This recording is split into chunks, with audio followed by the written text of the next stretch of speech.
bad black scientist to persecute black people. As the messenger of God, Elijah Muhammad would free his followers one day when Allah's apocalyptic wrath finally destroyed whites. In the meantime, the black Muslims, followers of the Nation of Islam, the black Muslims would offer hope to blacks through self-discipline and self-help. So the creation myth revolves around a crazed black scientist who fashions white to persecute blacks. Just as bizarre as any other creation myth, I suppose, that's out there. Anyway, this is what it is. And that black Muslims would be the population to help blacks through this time of struggle, through teaching self-discipline and self-help. This is one of the reasons the Nation of Islam is so traditionally been so powerful at, or so successful at converting people who are in prison.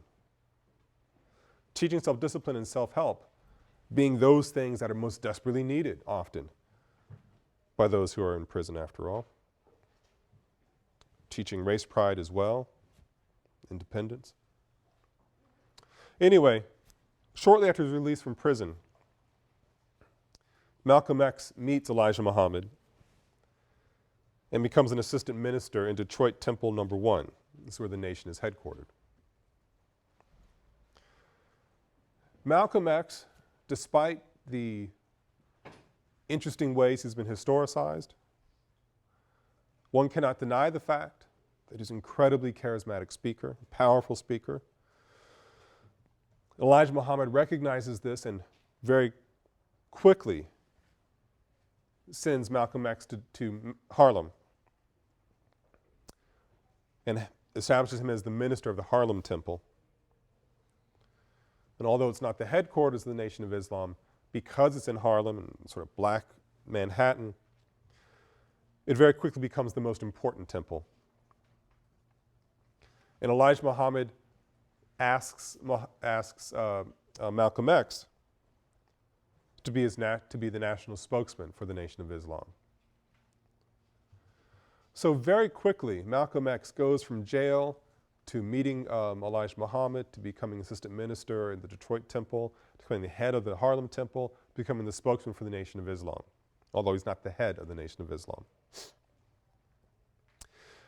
Under Malcolm X's charismatic leadership, the Nation of Islam grows exponentially. It's really very small in the 1950s. It grows from several hundred followers to over 10,000 by the early 1960s. Still rather small, of course. As Malcolm X continues to speak and advocate, the membership grows and new temples are established. Radio stations are purchased. Stores are opened up. The Nation of Islam in the early 1960s, late 50s, early 60s, is tapping into a growing disaffection within black America, particularly urban and northern black America. This is a movement that is overwhelmingly northern at this point in time. The Steel Belt, thinking along the northern middle west of the United States, Ohio and Pittsburgh, heading across to Michigan, is becoming the Rust Belt, going through a period of deindustrialization. The jobs that caused blacks to migrate north after the Second World War are going away, and they're stuck in crumbling ghettos. And the rhetorical flair of Martin Luther King's speeches, this is also the period of King's greatest triumphs, aren't doing anything to change the daily quality of life for most blacks, particularly those living outside of the South. So if you're stuck in a slum apartment in Detroit, Michigan, Chicago, Illinois, the powerful rhetoric that's coming from King and the struggles in Birmingham, Montgomery, and other places, they aren't putting food on your table. They aren't changing what happens when you look for a job. Malcolm X's rhetoric isn't necessarily putting food on the table.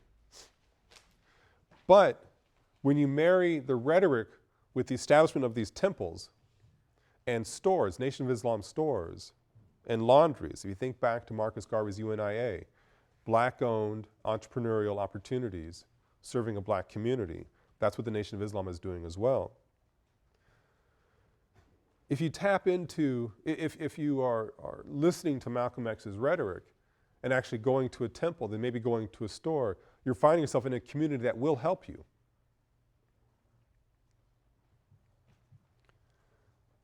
So Malcolm X and the Nation of Islam are tapping into something that's sort of festering. Disillusioned urban slum dwellers. There's growing skepticism in black America about the worth of integrating into the white mainstream. James Baldwin famously saying, "Why would I want to integrate into a burning house?" There is a growing increase in support for violent methods to solve problems, and a surge in nationalist sentiment among African Americans, not seen since the Garvey years, since the height of the Garvey movement in the 19-teens and in the 1920s. All of these things working together are increasing numbers of the Nation of Islam, developing a broader support base. Now, the Nation is a religious organization and was steadfast in its refusal to get involved in contemporary electoral politics. Very different from Southern Christian Leadership Conference, for example, SNCC, other organizations. The Nation is a religious organization. Had a very conservative social view, very much along the lines of Booker T. Washington's notions of self-help. It is racially separatist. It's not embracing any of the integrating logics of SNCC at that point, or NAACP or other groups. Malcolm X, in fact, had represented Elijah Muhammad and the Nation in negotiations with the national heads of the KKK and the American Nazi Party. Thinking back to Marcus Garvey believing that the head of the Klan was the most honest white man in America, he had the same kind of mentality being expressed in the Nation of Islam. But all was not well with the Nation of Islam either.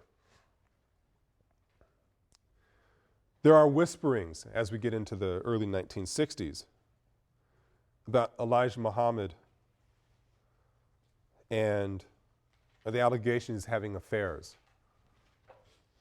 with teenage members of the Nation. Whisperings, he's actually impregnated several members of the Nation, and then publicly rebuked the same young women for fornication, never naming himself in the process, and getting them thrown out of the Nation. There have been whisperings for a long time about financial improprieties. And there's an increasing sense of frustration, certainly felt by Malcolm X, but also by other members of the Nation, that coming down from Elijah Muhammad is a steadfast refusal to get involved in the politics of the day. There's also a tension created by the fact that Malcolm X is increasingly popular. And although he's not the leader of the Nation, because he is the spokesperson for the Nation, he is seen as embodying the Nation.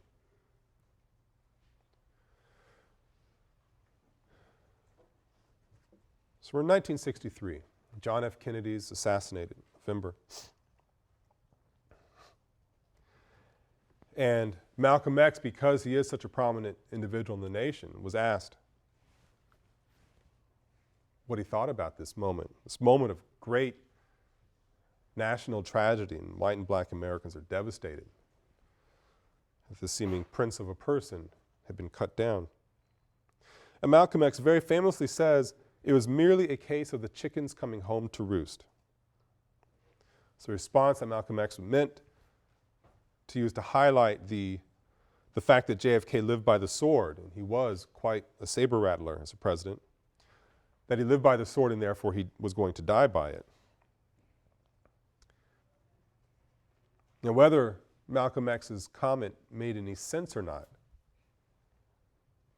It was a comment that horrified the country. Elijah Muhammad saw this as an opportunity, as it turns out.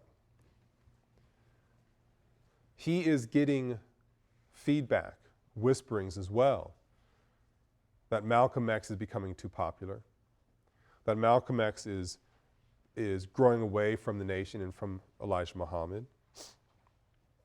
Elijah Muhammad is concerned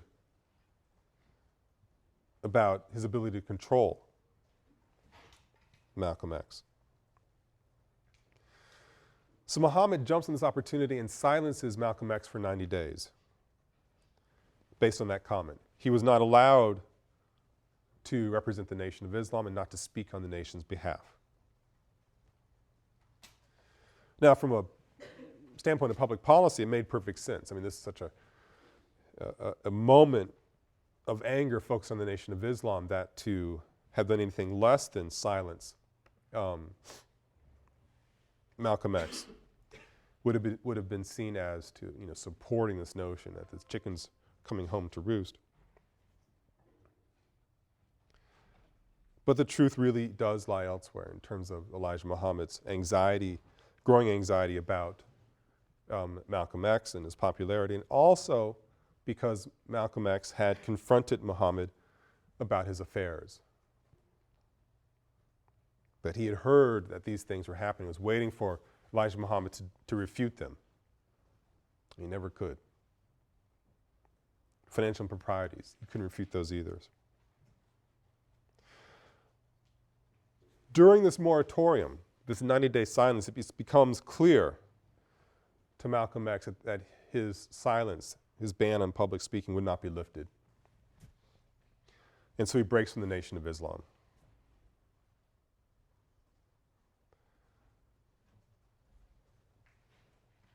His speech, Message to the Grassroots, which I spoke from at the beginning of the lecture, is one of the last speeches he gives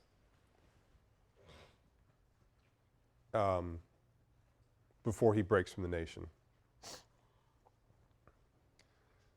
And if you look back at it, you see sort of the handwriting being on the wall, because peppered throughout Malcolm X's declarations would be, that he speaks on behalf of the Honorable Elijah Muhammad. As the Honorable Elijah Muhammad says, the Honorable Elijah Muhammad believes this, that, and the other. He can't say it in this speech. He's growing apart. So the split becomes official in March of 1964. Malcolm X establishes a religious organization called the Muslim Mosque Incorporated and a political organization called the Organization of Afro-American Unity, thus reflecting or creating this two-headed, or maybe these two organizations on separate paths, certainly embodying a belief by Malcolm X that broad social engagement provided blacks the best chance for ending racism. Not just a set of personal belief systems, but also engaging sort of the battle on the ground. This is the political aspect of the OAAU, the Organization of Afro-American Unity, that Malcolm X felt was lost, or that lost opportunity for the Nation of Islam. Before establishing the OAAU, Malcolm X makes a Hajj, a religious journey to Mecca.